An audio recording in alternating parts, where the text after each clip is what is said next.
Est-ce que vous m'entendez toujours? Mettez-moi un pouce, s'il vous plaît. Ok, super, merci Estelle.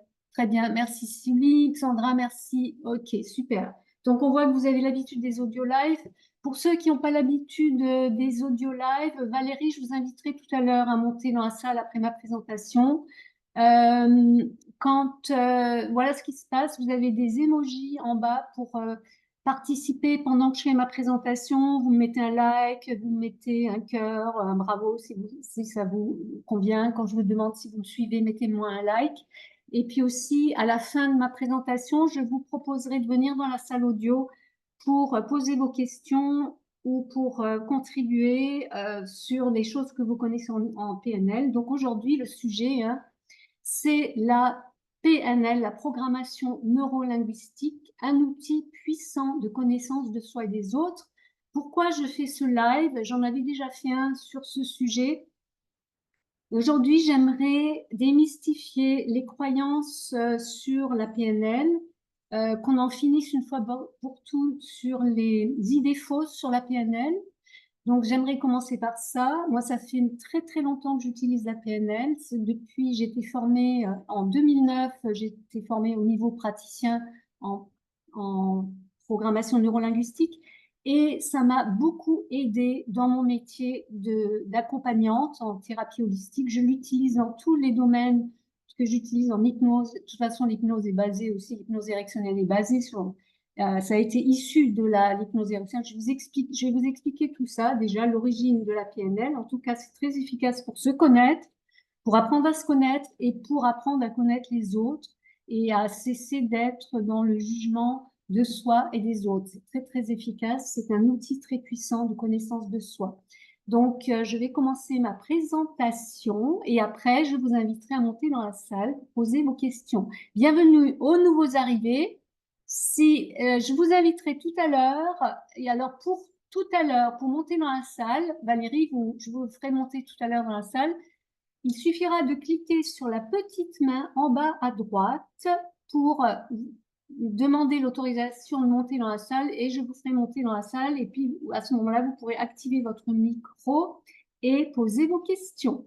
Alors, pour commencer, euh, c'est déjà à quoi sert? Bon, déjà l'origine de la PNL, hein, c'est très très riche. Donc j'aimerais insister sur le fait qu'il ne s'agit pas de technique de vente pour manipuler l'acheteur, ni de technique de manipulation de l'être humain, mais que au contraire, c'est une origine très très lointaine. C'est basé sur toutes les connaissances de l'école de Palo Alto. Les créateurs de la PNL sont Richard Bandler et John Grinder, qui étaient un spécialiste en linguistique et en grammaire transformationnelle. Et ce qu'ils ont fait, c'est qu'ils ont observé de façon très étudiée toutes les techniques qui se pratiquaient à l'école de Palo Alto dans les années 60 aux États-Unis.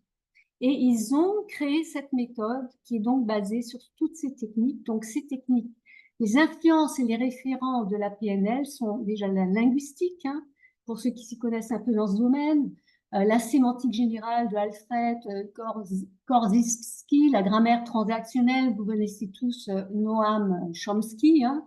C'est aussi basé sur l'anthropologie, tout le monde connaît, je suppose, Gregory Bateson. Je ne vais pas donner tous les autres noms, hein, c'est pas un cours que je vous fais, mais juste pour vous donner une idée de l'influence qui est basée sur vraiment des origines fondées. Hein, c'est pas quelque chose de olé olé. Hein, c'est vraiment basé sur ces techniques aussi de psychologie, bon, basé sur Freud, Carl Jung, Jean Piaget, Carl Rogers, et puis également sur la psychothérapie, la gestalt thérapie de Fritz Perls, et puis toutes les techniques de thérapie familiale.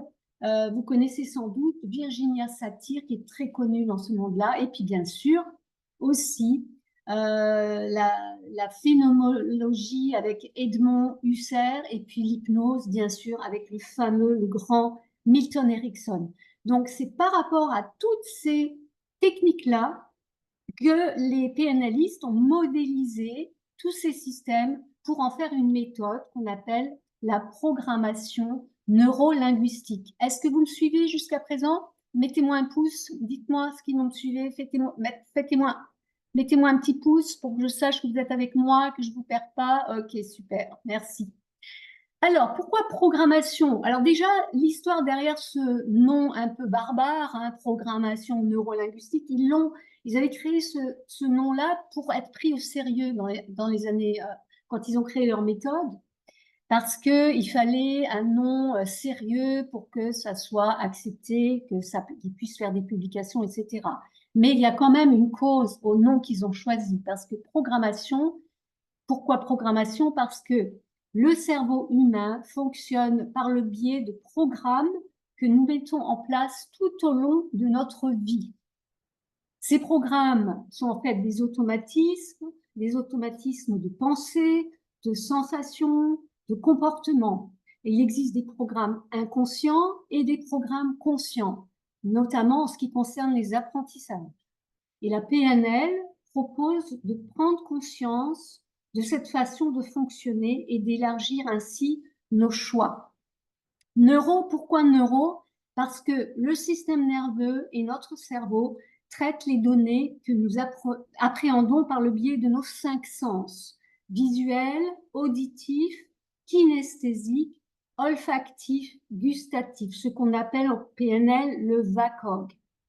Nous percevons, mémorisons, utilisons ces informations par ces canaux sensoriels qui nous relient au monde. Pourquoi linguistique?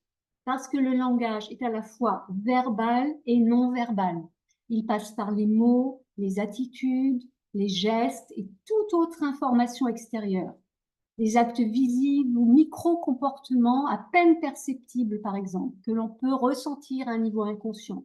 Ces informations traduisent la façon dont nous pensons, dont nous fonctionnons, dont nous percevons et traduisons les choses. Donc la PNL a été fortement influencée par les apports linguistiques de Noam, de Chomsky notamment. Et les objectifs de la programmation neurolinguistique, c'est de lever les processus limitants qui empêchent la personne d'atteindre ses objectifs, de la faire passer d'un état présent à un état désiré. Et les moyens et les outils de la PNL, hein, quand on connaît déjà, ça nous permet d'élargir la représentation du monde, de notre monde déjà, c'est un travail à faire sur soi, c'est très très efficace pour mieux se connaître soi-même, et après pour accompagner les gens, pour les aider à mieux se connaître. Ça donc élargir la représentation du monde, développer des processus, mobiliser ou construire des ressources, recadrer la signification d'une expérience. Alors là, moi, ça m'a beaucoup aidé dans mon accompagnement des personnes, de recadrer la signification, de les aider à mettre le doigt et à recadrer la signification d'une expérience. Ça permet aussi de restructurer des processus ou des expériences du passé. Alors, est-ce que vous me suivez toujours? Je regarde. Mettez-moi un like, dites-moi un pouce, mettez-moi un pouce pour me dire que vous me suivez toujours. Si vous comprenez rien, vous me mettez un rire, puis vous poserez des questions tout à l'heure. Merci de participer par les emojis. Alors, il y a quelques présupposés de la PNL, hein. C'est-à-dire que chacun, d'après la PNL, hein, est basé sur toutes ces thérapies et systèmes reconnus. Chacun a un modèle du monde différent, ce qu'on appelle sa carte. Ce modèle du monde différent est basé sur des valeurs et des croyances. Et ce modèle du monde est limité par ses croyances et ses valeurs, et il doit être respecté. Chacun est différent, chacun a un modèle du monde qui est le sien, qui reflète son éducation, etc. Mais le fait de prendre conscience de son modèle du monde, eh bien, ça nous permet de changer ce modèle-là s'il ne nous convient plus, parce que quelquefois, il y a des choses qui ne nous appartiennent pas, que nous avons pris comme faisant partie de notre personnalité, mais qui étaient en fait partie de notre éducation. Et à un moment donné, on se pose des questions et ça va pas. Et donc, ça permet d'affiner tout ça, de mieux se comprendre, de comprendre ce qui nous appartient, ce qui ne nous appartient pas, ce que nous voulons garder, ce que nous ne voulons plus reproduire.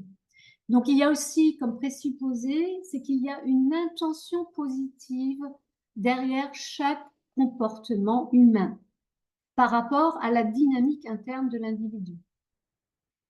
Les gens font les meilleurs choix possibles compte tenu des informations dont ils disposent. Tout comportement peut être utile dans un certain contexte, mais inapproprié dans un autre. Les gens ne sont pas coincés. Hein. Le caractère positif de leurs valeurs devient évident quand on questionne le sens de leur comportement interne ou externe. Et aussi établir le rapport avec l'autre, c'est rencontrer un individu dans son modèle du monde. C'est-à-dire, c'est le fait de connaître le fonctionnement humain nous permet de nous respecter, nous, dans notre différence, et de respecter les autres sans les juger. Si l'autre ne fonctionne pas comme moi, ça ne veut pas dire que c'est un, entre guillemets, excusez-moi, un con. C'est peut-être qu'il a une autre expérience de la vie, il a une autre éducation. Donc, ça permet d'être plus ouvert et moins dans le jugement des autres. Et puis, le sens de la communication est donné par la réponse que nous recevons indépendamment de nos intentions, hein, parce que chacun va réagir différemment en fonction de justement sa carte du monde à une communication.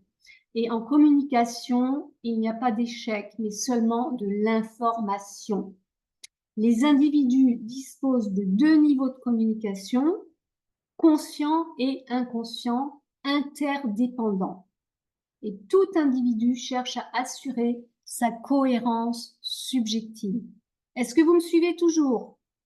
Mettez-moi un pouce pour me dire que vous êtes toujours avec moi. Merci, Sully, Valérie, Becky, Jessica, Mohamed. Je ne vois pas tout le monde, mais merci pour vos pouces. Alors, qu'est-ce que c'est que cette construction de notre carte, hein, de notre vision du monde? Eh bien, comment nous la construisons? Ça se passe déjà par les filtres neurologiques. Hein. Bon, on sait qu'on perçoit ordinairement le monde qu'à travers nos 5 sens, hein, qui sont liés à la constitution du système neuronal et cérébral propre au genre humain. Donc, c'est le niveau initial d'entrée de l'information, celui qui concerne aussi la survie et le plaisir, qui sont les deux premiers films de perception et d'action. Il y a les filtres culturels, c'est-à-dire chaque être humain ou groupe humain a des règles propres hein, auxquelles il appartient, les Européens, les Africains, les Indonésiens, les Amérindiens. Et ces règles propres, eh bien, elles vont sculpter notre perception de la réalité et c'est notamment observable au travers de notre langage. Il y a également les filtres personnels, c'est-à-dire notre éducation familiale, sociale, sentimentale, religieuse, le tout lié à notre propre expérience de vie et les croyances qui en résultent. Hein. Tout cela influe ce que l'on pense et attend de l'existence. Donc c'est très très riche et très très intéressant. Donc là, je vais faire une petite pause pour voir déjà si vous avez des questions et vous inviter à monter dans la salle avant de continuer parce que c'est peut-être un peu compliqué. Donc, je voudrais juste vérifier que vous êtes toujours avec moi. Et s'il y a des personnes qui aimeraient déjà monter dans la salle pour poser des questions ou pour contribuer à ce sujet. Est-ce qu'il y a quelqu'un? Alors, pour pouvoir monter dans la salle, vous cliquez sur la petite main en bas à droite et je vous donne l'autorisation de monter. Valérie a disparu, elle voulait monter dans la salle tout à l'heure. Est-ce que quelqu'un voudrait monter, poser des questions ou juste donner votre contribution sur la PNL, si vous pratiquez déjà la PNL, si vous avez déjà fait des séances de PNL? Dites-moi, dites-moi. On est là pour échanger. Ok, super Sandra, merci. Je vous autorise à prendre la parole. Et normalement, voilà, super. Vous pouvez activer votre micro. Voilà. Alors, je découvre LinkedIn en direct, donc vous m'entendez? Oui, je vous entends très bien. Très bien. Eh bien, en fait, j'avais déjà entendu parler de PNL, j'avais même suivi une petite formation, mais je n'en suis pas vraiment servie. Donc, du coup, c'est vraiment très riche des éléments. Et, et en fait, ça me parle beaucoup par rapport à comment on perçoit les autres et comment on les juge, parce qu'ils ont une façon différente de vivre, Oui. de voir les choses. Et je trouve ça très intéressant. Ok, super. Donc, vous avez donc déjà fait une petite formation et vous l'utilisez pas. Vous avez toujours recours parce que ça pourrait être utile. Oui, oui, oui. C'est juste que là, quand j'ai vu le mot PNL, je me disais, ah oui, tiens, en fait, j'ai ça dans le placard. Ouais. C'est le truc, c'est que beaucoup de gens minimisent la valeur de la PNL par rapport, maintenant on parle de neurosciences, mais il n'y a rien, enfin je veux dire, c'est des neurosciences, hein, la PNL. Donc, Oui, c'est vraiment très, très recherché et très, enfin je pense qu'aujourd'hui on n'a pas inventé grand-chose, si ce n'est que maintenant on a des preuves par rapport à l'imagerie médicale et tout ça, on sait beaucoup de choses sur le cerveau qu'on ne savait pas avant. Et je veux dire, toutes ces connaissances, elles sont très, très approfondies, connaissances de l'humain, hein. Et l'intérêt de la PNL, c'est qu'on ne met pas les gens dans des cases, hein. Vous savez, comme on peut faire en psychologie classique, où on va dire ce fonctionnement-là et ça, on met les gens dans des cases. Et ça, moi je le vois bien en hypnose ericksonienne, j'utilise beaucoup la PNL. De toute façon, on fait de la c'est basé sur Milton Erickson. La PNL, c'est basé sur des techniques de Milton Erickson, hein, de communication, hein, aussi. Donc, c'est très riche. Et quand on met des gens dans des cases, on les enferme dans un fonctionnement qui ne leur donne pas d'issue vers autre chose. Alors que la PNL va ouvrir des portes vers d'autres possibilités. C'est ça qui est vachement intéressant, selon moi, hein, dans mon expérience de la pratique. Alors, est-ce que il y a d'autres personnes qui aimeraient monter dans la salle et me poser des questions? Parce que je peux continuer ma présentation, aller plus loin.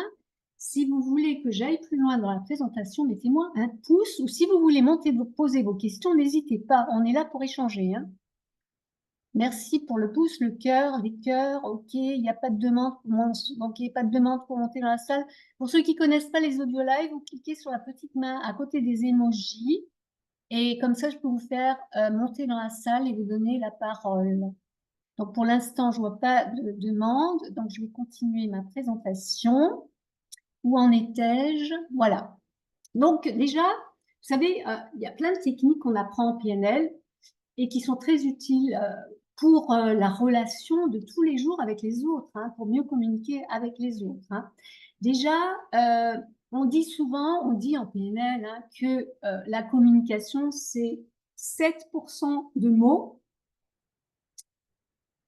qui est de la communication consciente, hein. 7% de mots représentent, c'est-à-dire les mots visuels, auditifs, kinesthésiques, olfactifs, gustatifs, tous ces mots-là, ça représente 7% de la communication qui est consciente. 38%, ça, c'est la tonalité, c'est-à-dire l'intonation qu'on prend, le timbre de la voix, le volume, le rythme. C'est tout ça la communication.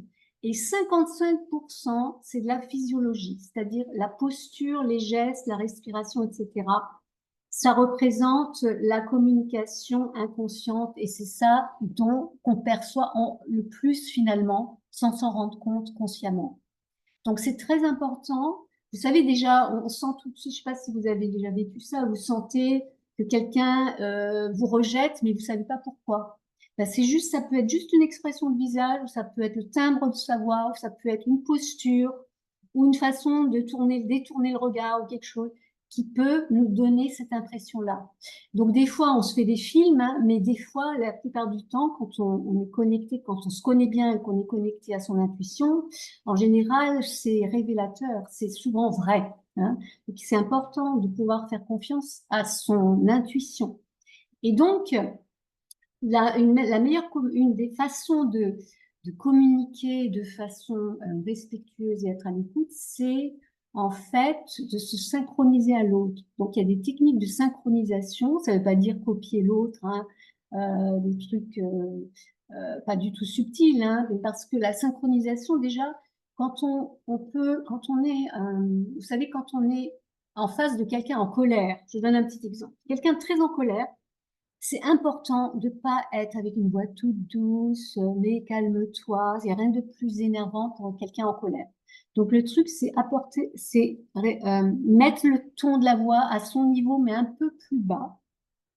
Voilà, le mettre un peu plus bas, et lui parler, mais surtout pas lui dire calme-toi. Alors là, c'est pas le truc à dire. Donc on apprend aussi à calmer les gens avec un langage spécifique, mais déjà la première chose qu'il faut faire, c'est de se synchroniser à la personne au niveau du ton de la voix, au niveau de sa posture, au niveau de la respiration, et parce que adopter la manière de comprendre d'une autre personne et la façon de pénétrer dans son monde, disait Richard Bandler, hein, et se synchroniser, ça consiste en fait à refléter les processus et les prédicats du langage verbal, c'est-à-dire on synchronise, hein, comme je disais, on va avoir le ton de la voix à peu près un petit peu plus bas s'il est excité, s'il est énervé, et puis on va aussi se synchroniser au niveau non verbal, c'est-à-dire si la personne, vous savez, on sait tout de suite, on peut aussi repérer les gens qui sont très visuels,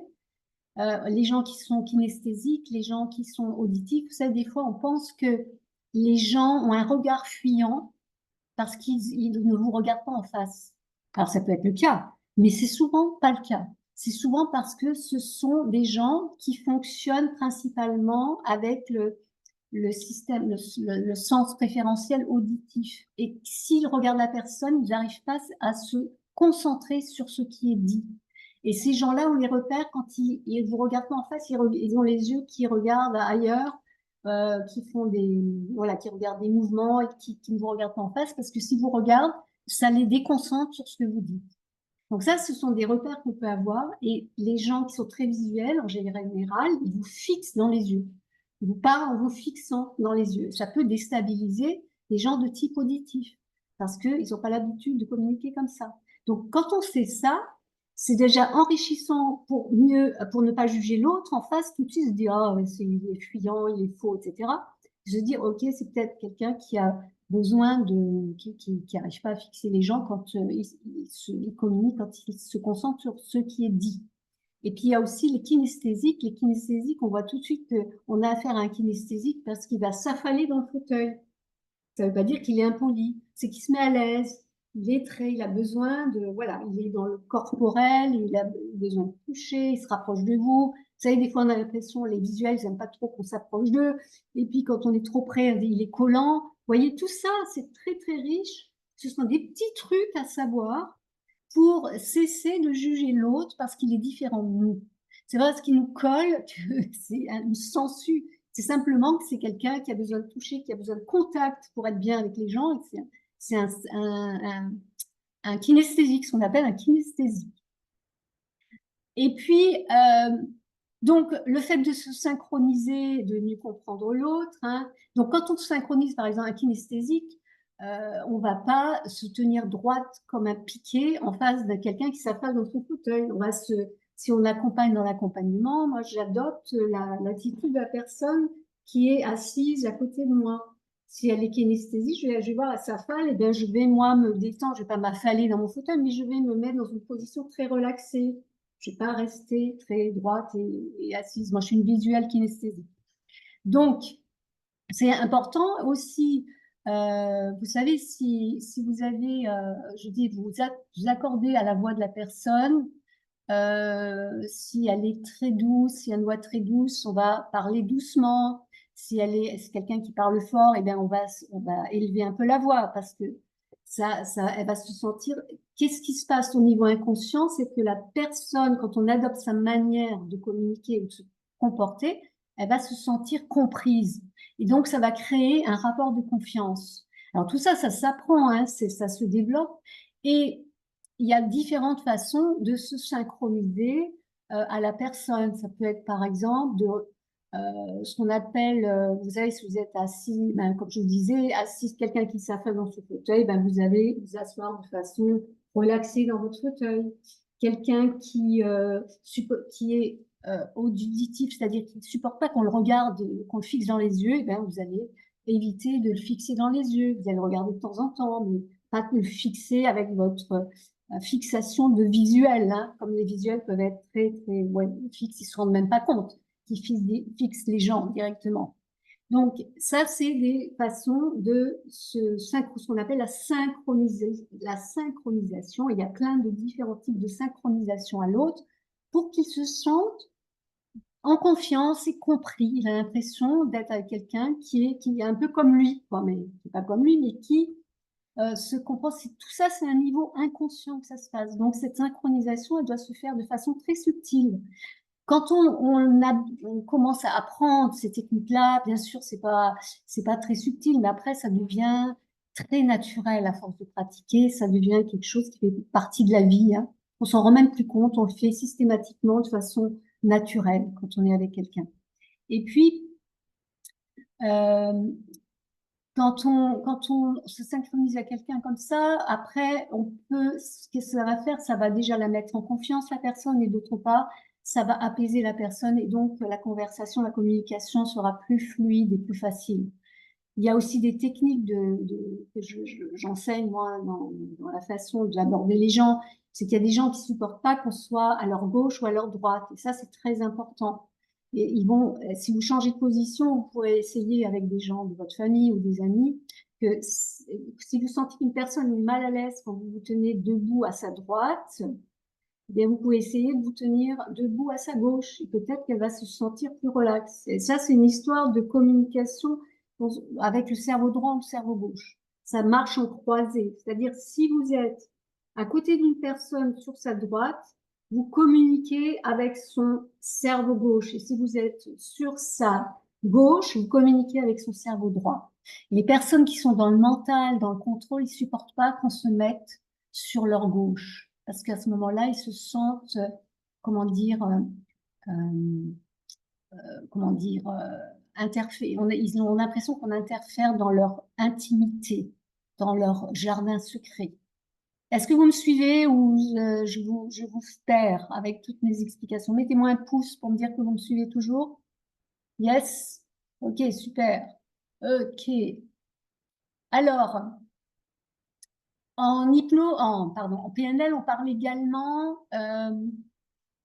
de métamodèle. Alors, c'est un grand mot encore, hein, ça c'est des linguistes, hein, tout ça.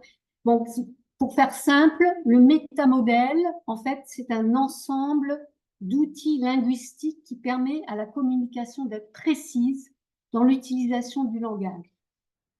Ça permet d'identifier, de questionner certains schémas linguistiques dans le but de spécifier ce qui est dit, de retrouver l'information perdue en cours de route et de déterminer les distorsions, généralisations, sélections que la personne introduit dans son modèle du monde.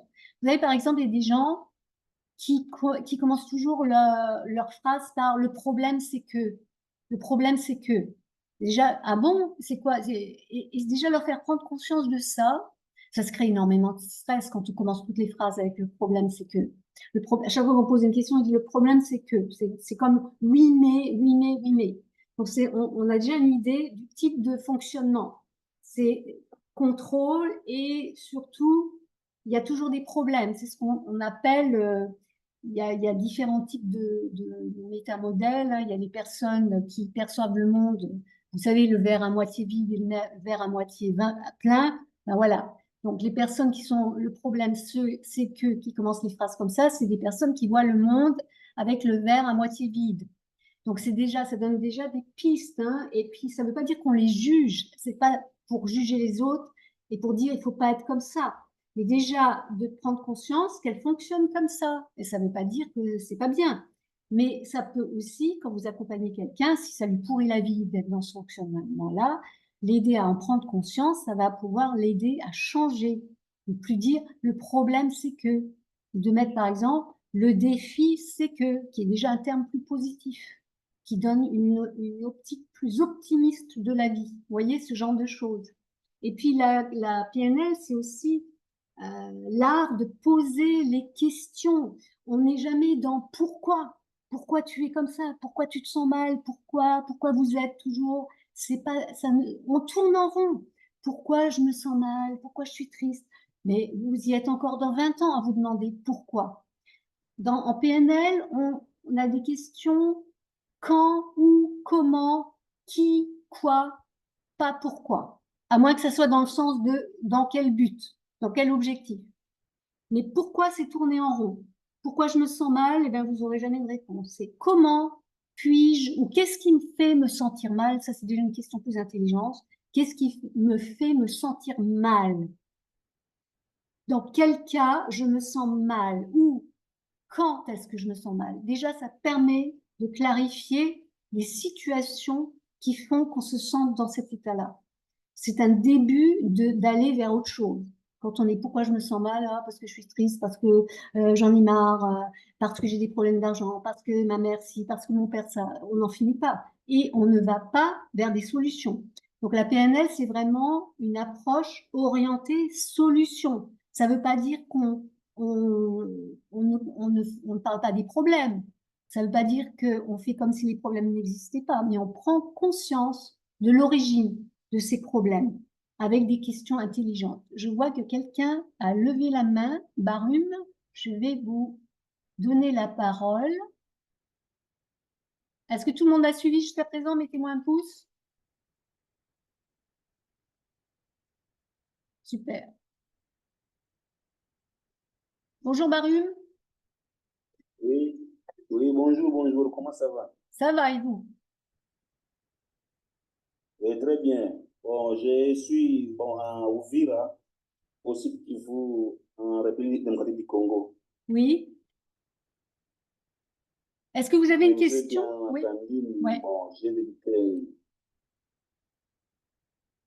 bon, je vous ai bien écouté, en tout cas, c'est bon, vraiment.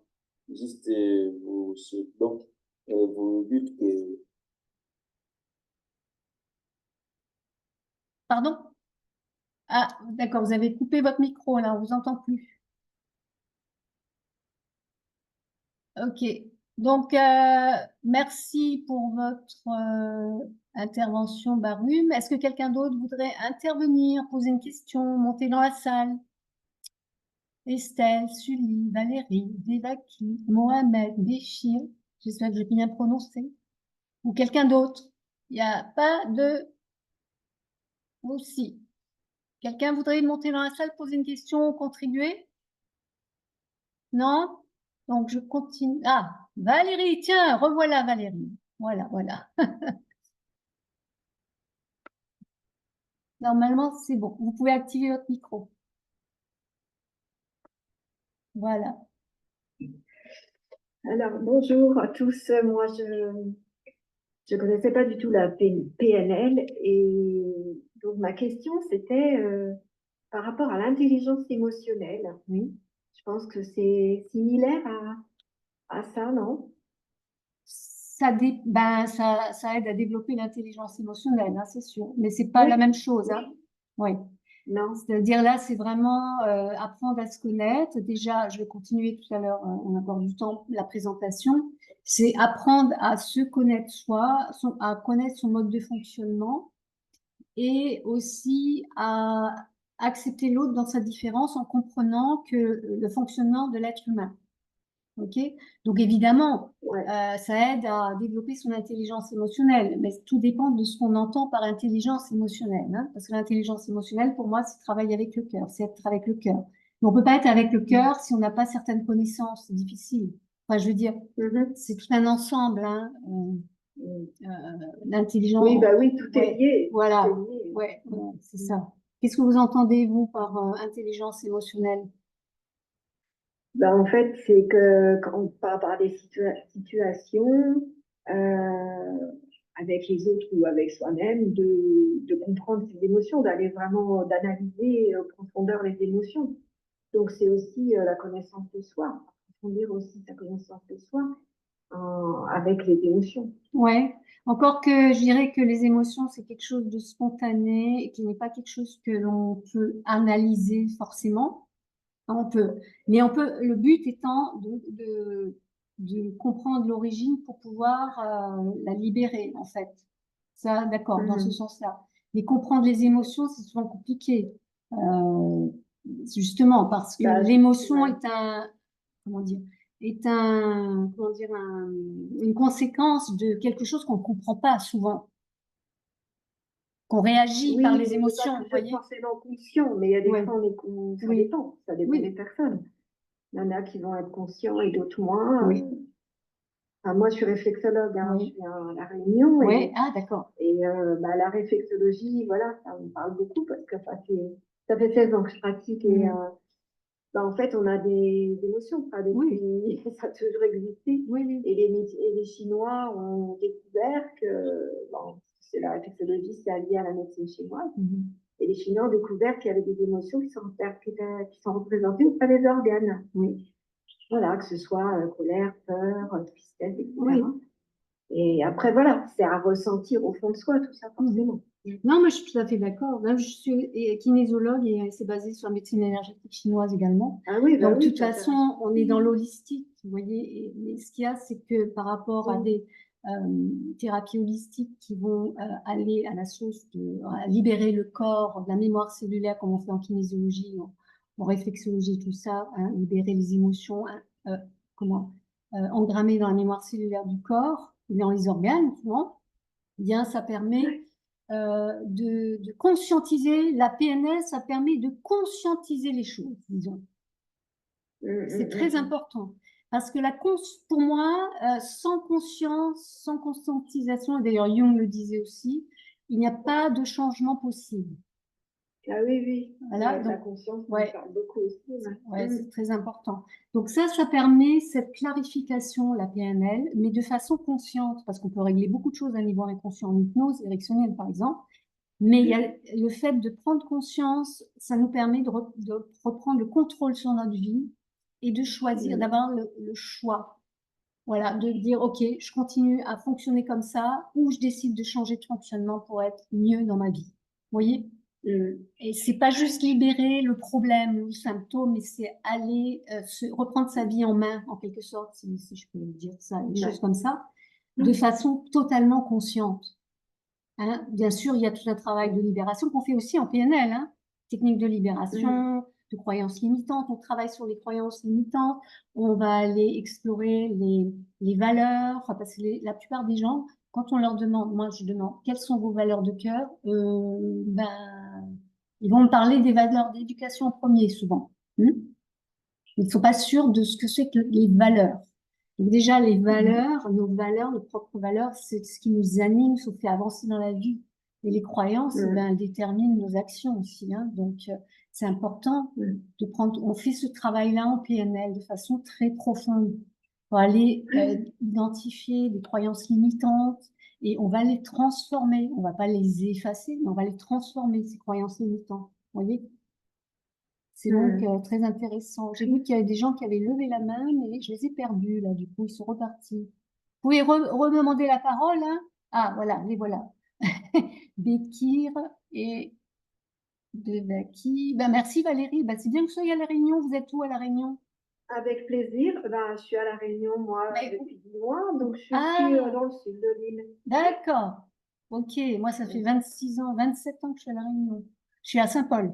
Donc, au plaisir de vous rencontrer en visu, en chair et en os. Oui. Avec plaisir. Ok, merci. Avec plaisir. Alors, Devaki, allez-y. Bonjour Devaki. Oui, bonjour à toutes et à tous. Déjà, merci pour cette superbe conférence. Moi, je suis pas du tout du métier, mais je trouve qu'il est super important déjà de prendre soin de soi, d'apprendre à se connaître pour pouvoir justement être à l'écoute des autres dans la vie de tous les jours déjà la base pour soi-même, pour ses enfants, pour son entourage proche. Et j'apprécie tout particulièrement votre exposé et la prise de conscience au quotidien, hein, parce que c'est hyper important de savoir que vous l'aviez dit, et c'est pour ça que j'avais rebaissé ma main, parce qu'on est limité bien souvent par nos croyances. Ouais. Et ça, c'est un gros problème. Mais j'y travaille, bien entourée, et j'aurai le plaisir aussi de me rencontrer, pourquoi pas, moi qui suis native de La Réunion. Oui, je vois que vous êtes au nord-est, ouais. Oui, je suis à Saint-Denis. D'accord, super. Bah, écoutez, ça fait plaisir Ouais. d'avoir des Voilà, réunionnais je vous contacterai pour voilà, perso et pour le boulot. avec grand Et en plaisir. tout cas, merci. Ok, Merci beaucoup. merci beaucoup, Devaki. Dekir, je vous donne la parole. Bonjour tout le monde. Tout d'abord, je remercie Madame Anne pour cette opportunité de voir et de comprendre de près le PNL. Donc, je me présente, je m'appelle Béchir, je suis de la Tunisie. Ouais. Et ces derniers temps, je travaille sur une formation concernant l'intelligence émotionnelle. Donc, je vois qu'on peut utiliser le PNL dans l'intelligence émotionnelle, puisque, en fait, au niveau de l'intelligence émotionnelle, on a la conscience de soi, la maîtrise de soi, l'empathie, la capacité, en fait, de créer de liaisons avec les autres et, bien sûr, se motiver soi-même, bien travailler sur la motivation interne. Donc, je vois qu'à travers le PNL, donc cet outil puissant, qui permet en fait de renforcer notre conscience de soi, renforcer notre communication avec les autres. Donc, c'est très important en fait d'avoir ça comme étant un soft skills, comme étant des compétences acquises, en fait, surtout aujourd'hui. Oui, Voilà. merci beaucoup. Je suis tout à fait d'accord avec vous. Et en tant qu'accompagnant, c'est vachement important parce que, bon, pour parler un peu personnellement, moi, je sais que depuis que j'utilise la PNL, je suis beaucoup plus efficace dans mon accompagnement. Parce que des fois, en tant que thérapeute, on se fait manger, entre guillemets, par la personne qu'on accompagne si on n'a pas ces techniques de recadrage. Alors, ça fait vraiment recadrer, c'est tout à fait respectueux, hein, mais de recadrer la personne vers une sortie, une issue de secours et pas aller ressasser tout le temps le problème, vous voyez? Et ça, c'est quelque chose d'assez compliqué pour beaucoup de thérapeutes, de pouvoir recadrer la personne vers quelque chose de plus positif. Et la PNL permet ça, les techniques de PNL. Donc ça rend les séances beaucoup plus efficaces pour la personne qu'on accompagne, hein, bien sûr, je veux dire. Hein. Voilà. Ben, merci beaucoup, Béchir, pour votre Merci beaucoup. contribution. Merci, Madame. Merci. Avec plaisir. Merci. Est-ce qu'il y a quelqu'un d'autre qui aimerait monter pour parler? Je vois si par rapport aux croyances, je pourrais rajouter. Ouais, je vais vous dire quand même à quoi ça sert, parce que je vais continuer ma présentation un petit peu pour ceux qui sont encore là. Merci d'être avec nous. Alors, ce que je voulais ajouter aussi, c'est que pour revenir aux valeurs, hein, c'est une des forces qui agissent sur notre cerveau. Enfin, le système de valeurs, c'est quelque chose de très puissant, hein, sur notre cerveau, parce que lorsqu'on connaît nos propres valeurs, déjà, on peut mieux comprendre sa logique, notre propre logique, hein, et prédire nos choix. Et c'est le cas aussi quand on connaît les valeurs d'une autre personne, ça permet de plus facilement comprendre sa logique à elle et de prédire ses choix. Et aussi, c'est important de savoir que toutes nos décisions sont le produit de nos valeurs. Donc, ce que vous pouvez faire comme exercice, eh bien, demandez-vous quelles sont vos valeurs, sans vous dire, en parlant des valeurs de vos parents. Faites bien la différence entre les valeurs d'éducation et vos valeurs à vous, parce que je ne sais pas si vous avez remarqué, si vous êtes dans une fratrie, hein, de plusieurs enfants, vous avez peut-être remarqué que vous avez tous été éduqués de la même façon, mais que vous n'avez pas les mêmes valeurs. Observez ça, c'est très intéressant à découvrir. Vous avez peut-être les mêmes valeurs d'éducation, mais pas forcément les mêmes valeurs de cœur. Je vais faire monter Estelle, qui demande à prendre la parole. Bonjour Estelle. Oui, alors ça me parle beaucoup ce que vous dites. En fait, moi, pour faire bref, hein, je suis directrice de crèche et je me suis intéressée à la PNL quand j'ai commencé ma VAE d'éducatrice. Donc, j'ai entamé ma licence. Et il y avait un exercice très intéressant sur les valeurs qui a un peu bouleversé mon groupe de VAE. La dame nous avait demandé de dessiner nos valeurs. Qu'est-ce qui faisait de nous des éducatrices de jeunes enfants? Et je trouve que c'est vraiment un beau travail. Moi, ça m'a marqué. Hein. On devait créer notre bannière d'éducatrice, hein, et montrer aux autres par la présentation qui en était. Et je trouve que voilà, je voulais partager ce travail parce que vraiment, c'est intéressant à faire donc, sur le milieu professionnel, hein, notamment quand on est manager. Mais je pense que ça peut se transférer au niveau personnel aussi. C'est super comme idée, ça. C'est génial. Ça m'a beaucoup, Ouais. enfin, vraiment, ça m'a aidé à me connaître moi et de découvrir, on va dire, un peu finalement, comme vous dites, cette carte du monde des autres professionnels. Je pense que ça nous a permis aussi de travailler dans une dynamique où on se connaissait un petit peu, on savait ce qui était important pour chacun et on savait comment s'adresser aux personnes. Et je pense que ça a vraiment contribué à cette dynamique de groupe qui a été incroyable pendant 1 an. Ah ouais, super. Là, vous vous êtes vraiment découverte. Alors, et ça a sûrement confirmé votre choix, non, de votre voie professionnelle. Alors, confirmé, Non. peut-être pas, mais c'est vrai que grâce à, on a fait plein de petits exercices comme ça.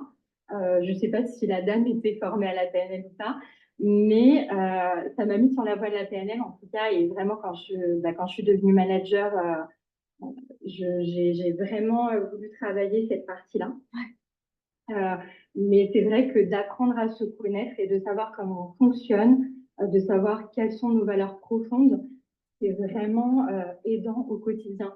Et je pense que ça fait qu'aujourd'hui, mes professionnels ont vraiment confiance parce qu'elles savent que je suis capable de me mettre à leur place, Ouais. on va dire, d'essayer de les comprendre.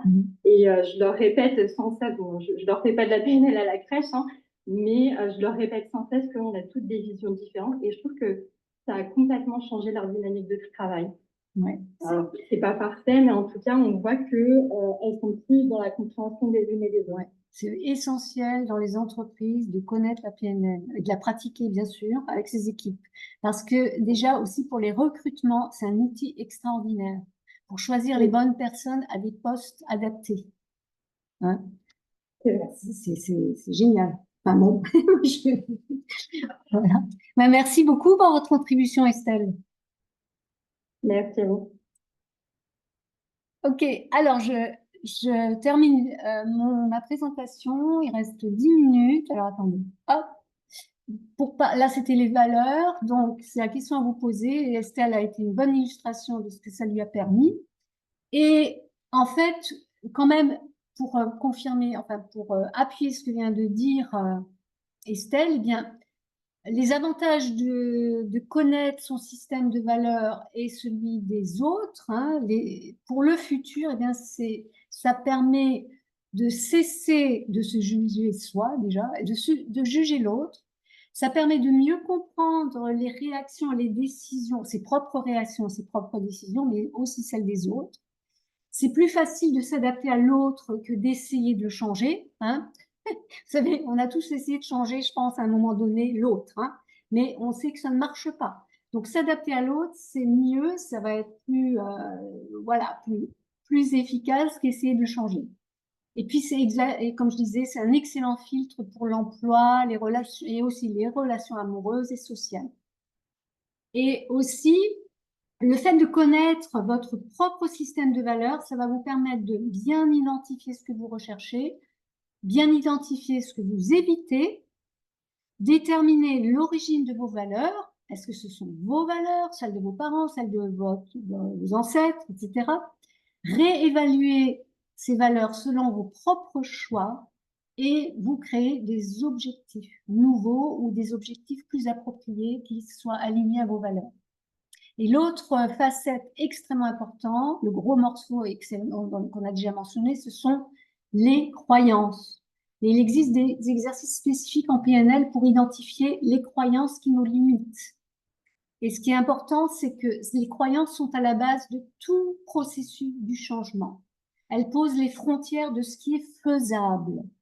On peut les changer. C'est pas fatidique. On peut changer nos croyances quand on en prend conscience. Et en plus des valeurs ou des critères reliés au désir d'atteindre un objectif spécifique, les croyances, eh bien, qui sont reliées aux conséquences possibles et à la capacité d'une personne, eh bien, elles ont un impact sur sa motivation à choisir et à poursuivre des objectifs. Parce que quand on croit qu'on va toujours être comme ça avec cette croyance-là, genre je rate tout ce que j'entreprends, et si on reste avec cette croyance-là, eh ben, ça ne donne pas l'envie de motiver. Donc le fait de pouvoir transformer ce genre de croyance, ça va redonner un impact, ça va mettre un impact sur la motivation pour avancer dans la vie et pour se donner des objectifs et essayer de les atteindre. Les gens qui doutent de leur capacité à garder le contrôle sur leurs actions ont tendance à minimiser leurs efforts dans des situations qui exigent l'usage de leur capacité. Bon, ça a l'air compliqué, hein, ce que je viens de dire là. C'est-à-dire que les gens qui ont toujours, les perfectionnistes ont cette tendance à beaucoup douter de leur capacité, parce qu'ils sont tellement, ils sont souvent insatisfaits des résultats, donc ils n'arrêtent pas de se mettre la pression. Et le fait qu'ils doutent de leur capacité, eh bien, ça fait qu'ils minimisent, ils ont tendance à minimiser leur effort alors qu'ils ont fait beaucoup d'efforts et ils se rendent pas compte de tout ce qu'ils ont fait comme effort. Donc, c'est vachement important de prendre conscience de ces croyances déjà. Il faut que je sois parfait, il faut que tout soit parfait. Ça, c'est une croyance vraiment limitante qui peut nous pourrir la vie et nous amener vers le, comment dire, l'épuisement, hein, quelquefois. Bon, c'est juste un exemple, hein. Et puis, d'autre part, lorsque on a des compétences qui sont sous-développées ou sous-utilisées, hein, à cause de croyances limitantes, par rapport à notre propre efficacité personnelle ou professionnelle, eh bien, ça nous fait revenir à un ancien comportement. Donc, c'est important de développer ses compétences. Vous savez, on dit souvent, il faut développer ses faiblesses. Moi, je dis, il faut développer et affirmer ses compétences. Il faut les rendre encore plus solides, ces compétences. C'est vachement important de mettre l'accent sur ce qu'on sait très bien faire et de l'améliorer davantage. Et puis, bien sûr, il faut aussi améliorer ses faiblesses, entre guillemets, ce qu'on sait moins bien faire. Mais c'est pas sur ça qu'il faut mettre l'accent. Et la plupart des accompagnements, c'est là-dessus. C'est devenir vous savez, ce genre de devenir la meilleure version de moi-même. Ça me hérisse le poil d'entendre ça. Déjà, pour pouvoir changer, être mieux, il faut d'abord s'aimer et s'accepter tel qu'on est. Hein, devenir une meilleure version de moi-même, devenir une meilleure version de soi-même, pour moi, il y a une connotation de rejet de soi, de ne pas s'accepter en tant que soi. Et la PNL, c'est tout le contraire, c'est s'accepter avec nos limites, hein, avec notre système, notre fonctionnement. Mais quand on accepte et qu'on comprend comment on fonctionne, alors on peut changer les choses si on a envie de les changer. Pourquoi? On n'est pas obligé de tout changer, hein. Voilà, c'est vachement important de pouvoir se respecter en tant que soi. Et c'est aussi, les gens souvent évaluent et confirment leur relation avec les autres par rapport à leur comportement, alors qu'en PNL, on dit que le comportement n'est pas la personne. C'est pas parce que vous êtes en colère que vous êtes une personne colérique. Vous voyez, ce genre de choses. On a tendance à mettre les gens dans des cases en fonction de leur comportement. On ne sait pas ce qu'ils ont vécu à l'instant. Le matin, ils nous ont peut-être appris la mort, le décès de quelqu'un. On ne sait pas ce qui se passe dans la vie des gens. C'est pas parce qu'ils se comportent d'une certaine façon qu'ils sont comme ça. Donc, faire très attention de ne pas s'arrêter à ça, hein. La personne n'est pas le comportement n'est pas la personne. D'où l'importance de construire des croyances et des attentes qui supportent de façon appropriée la réalisation d'une tâche ou d'un projet. Vous savez, il faut aider les gens à prendre conscience que ce comportement, vous savez, dans l'enfance, on nous a souvent culpabilisé de certains comportements, hein. Si tu es méchant, alors tu es méchant parce qu'on a dit, bon. Et on finit par le croire, qu'on est comme ça, en fonction du comportement, on nous a jugés comme étant comme ci ou comme ça. Et ça fait partie des croyances limitantes qu'on a mis dans notre cerveau d'enfant, hein. La plupart des croyances sont inscrites dans l'enfance, hein, de façon inconsciente, dans notre cerveau. Et ça, on peut en prendre conscience de ce genre de croyances. De toute façon, il y a des exercices spécifiques qui permettent d'identifier très rapidement le genre de croyances qui viennent de l'enfance, hein. Il y a des exercices en PNL qu'on fait pour identifier ces croyances-là. Et juste pour conclure, je vais vous donner quelques exemples de méta-programmes principaux, hein, qui sont donc des processus supérieurs qui structurent nos schémas de pensée et par extension nos comportements et aussi nos schémas de croyances. Hein. Et ils sont souvent répétitifs et repérables. Et ces façons de penser et de se comporter, ce qu'on appelle méta, hein, définissent la personne dans sa globalité. Et en tant que schéma directeur et spécifique, il participe à filtrer la réelle réalité et à maintenir l'ego de la personne et son identité. Donc c'est important de prendre conscience de tout cela, sinon on reste dans cette dynamique-là. Être conscient de ses propres métaprogrammes est très utile à sa propre évolution personnelle. Être conscient des métaprogrammes de l'autre permet de mieux le comprendre et de le respecter dans sa différence et ainsi de créer le rapport avec la personne en question en adoptant provisoirement les mêmes comportements internes ou externes. Alors ça semble un peu bizarre, mais c'est tout un art, hein, mais c'est très efficace. Alors, vous voyez, je vais vous donner quelques exemples de métaprogrammes pour que vous compreniez mieux ce jargon PNListe. Par exemple, il y a des personnes, la façon de percevoir le monde. Par exemple, il y a des gens qui sont plus, vous savez, les gens qui résument les choses, qui sont très synthétiques. Et en face, si vous êtes quelqu'un de spécifique, qui aimait parler, raconter les choses dans plein de détails, et bien, de savoir que l'autre, s'il dit allez, accouche, tu me gonfles avec ton histoire qui n'en finit pas, accouche, vous savez que vous avez affaire à un global, une personne globale. Elle perçoit le monde de façon synthétique et globale. Et il n'y a rien de plus énervant pour ce genre de personne que les détails. Donc, quand on a pris conscience qu'on est de type spécifique, ce qui était mon cas, et je suis toujours, mais je fais attention, je me rends compte tout de suite que je vais trop loin dans les détails quand je suis en face d'un global. Hein. Donc, je me dis, OK, résume. Donc, c'est ça, entrer dans le monde de l'autre, hein, c'est se comporter à sa façon pour qu'on puisse créer un rapport entre nous. Vous voyez, vous comprenez? Mettez-moi un pouce si vous comprenez ce que je veux dire par cet exemple. J'attends les pouces. Ah, il n'y a pas de pouces, ils n'ont pas compris. Ah, Sully a compris. Bon, ça va. Devaki a compris aussi. OK. Et alors, il y a un autre type de métaprogramme, c'est basé sur la motivation et l'action. Par exemple, il y a des gens qui sont plus dans être. La motivation, ça se détermine par rapport à être, avoir ou faire. Donc, il y a des gens qui sont plus dans l'être, il y a des gens qui sont plus dans l'action, il y a des gens qui sont plus dans posséder les choses. Alors, il y a d'autres types de personnes. Il y a des personnes qui sont dans trouver des solutions. Et il y a des gens qui sont plutôt éviter les problèmes. Vous voyez, ça veut pas dire qu'on les juge. Simplement prendre conscience de la façon dont on fonctionne, ça nous aide à changer de comportement si ça ne nous convient pas. Mais si ça nous convient, eh ben, on le garde. Hein. Donc, ça, les gens qui évitent les obstacles, il y a les gens qui cherchent les solutions. Donc, ça, c'est un peu verre à moitié vide et verre à moitié plein. Hein. Il y a des personnes de référence interne et des personnes de référence externe.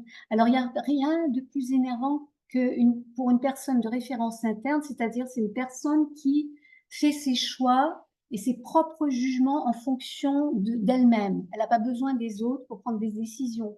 Ou alors, elle va demander l'avis, mais elle va toujours se baser sur son propre jugement. C'est ce qu'on appelle une personne de type référence interne. Et le type de référence externe, ce sont les personnes qui ont besoin de 36 000 avis et qui ne savent toujours pas quoi choisir comme décision. Ils ne savent toujours pas et ils ont besoin qu'on les aide à choisir, à prendre des décisions. C'est ce qu'on appelle le type de référence externe. Donc, dans l'entreprise, par exemple, c'est pas une personne qui va faire un chef. Et c'est important dans l'entreprise de connaître ces modes de fonctionnement. Parce qu'on ne va pas demander à une personne qui a besoin de l'avis des autres de devenir un manager.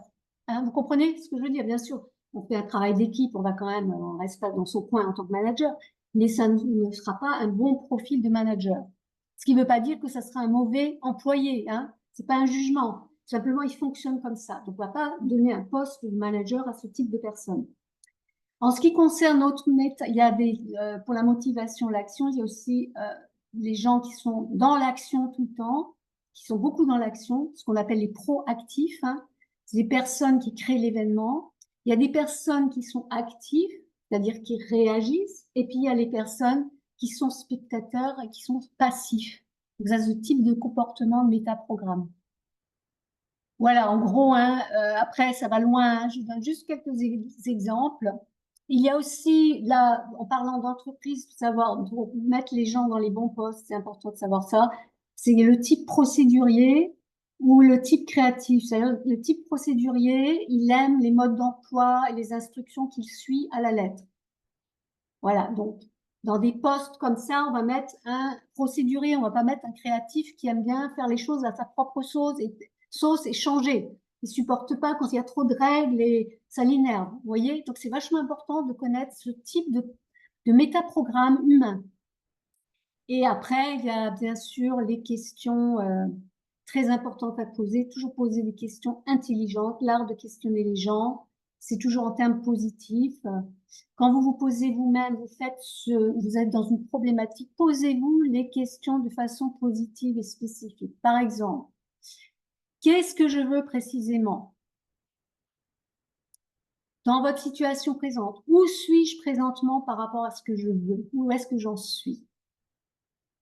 Comment je saurai que j'ai atteint mon objectif? Ça, vous allez dire comment je me sentirai au niveau de mon corps, au niveau de mes émotions, au niveau de mes ressentis, enfin, de tous les sens, hein. Et c'est comme si on se crée une image du futur, hein, comment je me sentirai, comment je saurai que j'ai atteint mon objectif. Eh bien, vous voyez une image de vous et vous vous ressentez dans cette image. Et après, la quatrième question à se poser, est-ce désirable? Est-ce que cet objectif qu'est-ce qui va m'apporter cet objectif? Est-ce qu'il est vraiment désirable? Vous pouvez vous poser la question, est-ce qu'il est réalisable aussi, hein? C'est important de toujours se donner des objectifs réalisables. Ça ne veut pas dire qu'on n'a pas le droit de rêver, hein, et d'avoir des grandes ambitions. Mais quand même, être les pieds sur terre, te dit, est-ce que c'est réalisable? Dans combien de temps? Ça va peut-être mettre 10 ans. Moi, des fois, j'ai mis 10 ans pour mettre des choses en place. Il faut apprendre à être patient et choisir le bon moment aussi. Quelquefois, c'est pas le bon moment. Et en cinquième question, c'est est-ce que l'objectif est initié et contrôlé par vous-même? Quand c'est contrôlé par l'autre, c'est compliqué. Hein, parce que si vous voulez vraiment quelque chose, vous pouvez vous donner les moyens de l'atteindre. Il y a aussi, c'est important de déterminer aussi le contexte, hein, quand, où, quand, dans combien de temps, où est-ce que vous voulez avoir atteint cet objectif, etc. Et de quelles ressources vous aurez besoin. Quelles ressources avez-vous déjà? Quelles compétences, qualités? Qu'est-ce que vous avez besoin de développer pour mettre en place, pour réaliser cet objectif? Et aussi, est-ce que vous aurez besoin des ressources d'autres personnes pour vous aider à réaliser vos objectifs? Et puis aussi, on va vérifier l'écologie, c'est-à-dire en quoi est-ce important pour moi d'atteindre cet objectif? Qu'est-ce que je vais gagner ou perdre si je l'atteins?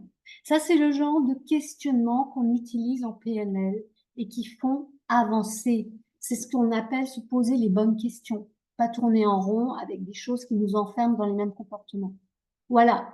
Donc, c'était pour conclure. Dites-moi si vous me suivez toujours, si vous avez bien suivi. Mettez-moi un pouce pour me dire que vous avez suivi. Et puis, n'hésitez pas, merci à tous d'être venus. Merci à tous ceux qui ont participé dans la salle.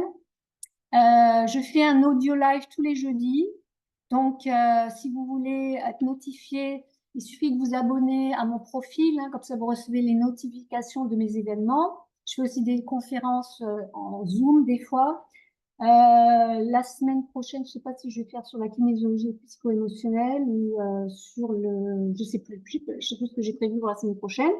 Toujours est-il, c'est toujours un partage de connaissances, un échange, hein, et puis aussi des démonstrations pratiques que je vous fais réaliser, hein. Par exemple, la kinésiologie psycho-émotionnelle, j'invite des gens à venir dans la salle pour exposer une problématique et je leur montre comment j'ai identifié en quelques minutes l'origine de leur problématique. Donc ça, c'est basé sur la kinésiologie et psycho-émotionnelle, basé sur les techniques de médecine énergétique dont parlait, elle est partie, si elle est là, Valérie. Voilà, Valérie.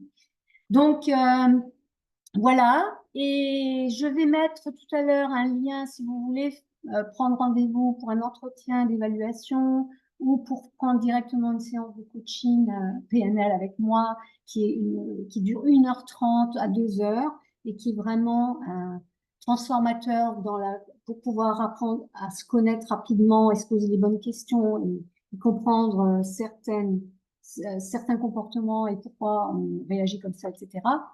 Je vous mettrai le lien tout à l'heure si ça vous intéresse. Je mettrai les liens dans les commentaires. Et puis, je crois que j'ai proposé, j'ai fait un sondage, je crois qu'il va être posté demain pour savoir si je proposais un atelier de 2h30 ou de 3h en Zoom pour vous enseigner, pour vous faire pratiquer les techniques de base de PNL, est-ce que ça vous intéresserait et sous quel format? Donc, c'est un sondage que j'ai préparé qui part demain sur LinkedIn. Donc, si vous le voyez, n'hésitez pas à y répondre. Comme ça, je mettrai en place éventuellement un atelier d'initiation à la PNL pour ceux que ça intéresse. Ça pourrait être intéressant pour certains d'entre vous sur Zoom. Voilà, comme ça, tout le monde peut en profiter où qu'on soit dans le monde. Et puis éventuellement, pour les réunionnais, j'en mettrai un en place en présentiel si ça les intéresse. N'hésitez pas à me le dire en messagerie. D'accord? Ok, on va terminer là. Je vous remercie tous d'avoir été là, d'avoir été jusqu'au bout. On a même dépassé le temps, il est presque 10. Et puis, je vous dis à très bientôt. Et peut-être à jeudi pour ceux qui ont envie de venir au prochain. C'est toujours la même heure, hein, d'accord? Ok, allez, je vous dis à bientôt. Je vais fermer cette salle et cet audio. Et je vous souhaite une excellente fin de semaine. Au revoir à tous.